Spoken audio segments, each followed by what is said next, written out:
Hello everyone and welcome to my YouTube channel. Ta-da-da-da! I finally done it, which is pretty unbelievable because I have postponed making my first video for many months now. My mind was being a complete self-sabotage expert.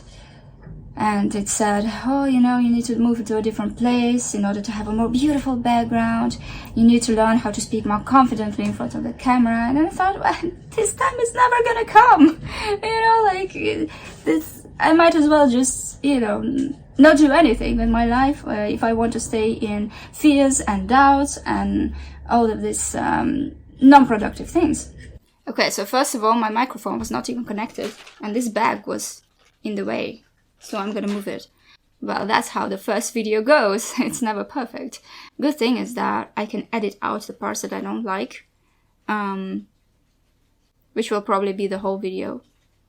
On a serious note though, what is the reason that I'm making this channel? It's not just to chit-chat or to do whatever, because everyone is doing YouTube, so I'm doing YouTube.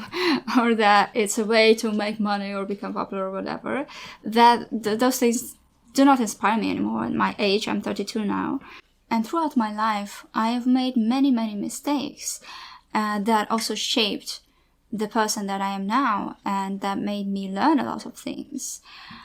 Sometimes I wish I could go back and do things differently, but it doesn't mean that I don't acknowledge the experience that I had. And I found that it has its value, especially for people who are going through similar things in their life and who maybe feel that they are alone and who need someone who can understand what they're going through. No, don't drill now, please. So what is my journey about? And this is going to be the most cliche part of the video. It's about learning how to be happy. I feel like a fool when I'm saying this because everyone wants happiness. I did not meet a single person who didn't want to be happy. But what does it mean to be happy? That's a whole different story. Because for some people, it will be, like having lots of money, having lots of success, having lots of acknowledgement, love, like children. So I discovered that many times we are putting our own happiness in the hands of things that are outside of our control. So for example, I was brought up with the idea that it's important to have a degree, to have higher education. It's important to have a sustainable profession that will provide me with financial security. And you can say that there's nothing wrong with this mindset. Parents just want the best for the children. They want their children to be safe, to be secure, to have the freedom of doing whatever they want in their life. So the result of this mindset was, however, that I was studying law, which did not inspire me from the very start. But because I had the intellectual capacities, it was considered the best thing for me. I remember how when I was 18, I felt that I didn't quite fit into the standards of different, directions that you could study in. I felt the need to be creative. I felt like there was this side of me that just wants to express itself, but I didn't feel in contact with it because it was almost suppressed because intellectual things were more important than creative things. Because when you're a creative person, you can't make money, you can't sustain yourself, you can't live a happy life. That was the idea that I got from my parents, from society in general. So the painful result of this is that I betrayed parts of myself just in order to fit into a system that would provide me with material things, because that's what it is. And what came out of it is basically not willing to live this life, being depressed, being burnt out, being just so tired, and having the feeling that life is just so hard. And of course it's hard because every day you're going against yourself, against your nature, against who you are and what you feel inside.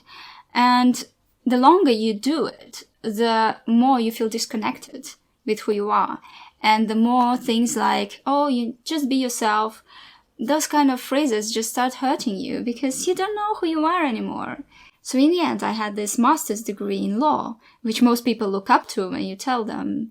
But I felt totally empty inside. I felt devastated and I really didn't want to live. That was where I got myself. And of course, from a different point of view, you could say, well, you should still be happy and grateful that you've had the opportunity to study in Europe, to get a higher education, which was paid for.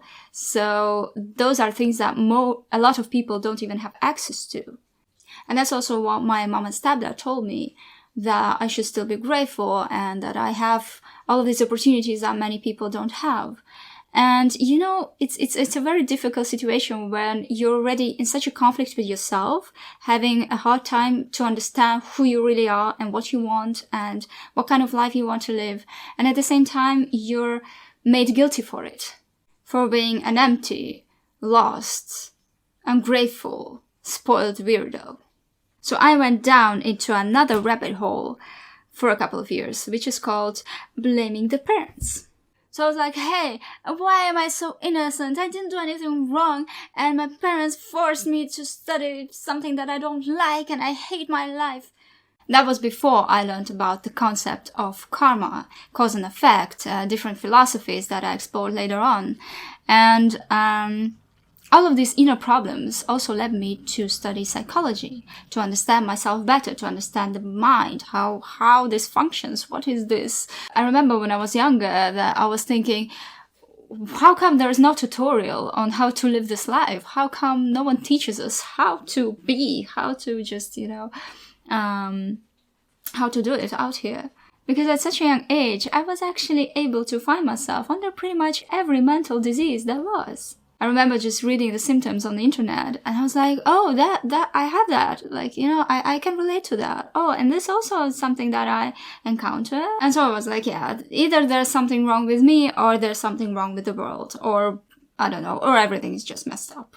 But still, I had the idea that the way my problems would be solved is if I was doing something that I liked every day. I still thought that my happiness lied in my profession, in what I did. So I thought the main quest that I have to figure out in this life is how to make money work for me. That's how I met teachings of Robert Kiyosaki and forex trading and multi-level marketing and all these schemes that would be able to provide me with passive income eventually, so that I won't need to trade my time for money. Because at that moment I felt like, yeah, it's only fools do that, only fools work for someone else. Because I've had the experience of working for someone else, I knew what it was like. And then I thought, no, I don't want to have this kind of life. I don't want to work 8 hours a day for a salary, just to go on a vacation for 2 weeks a year.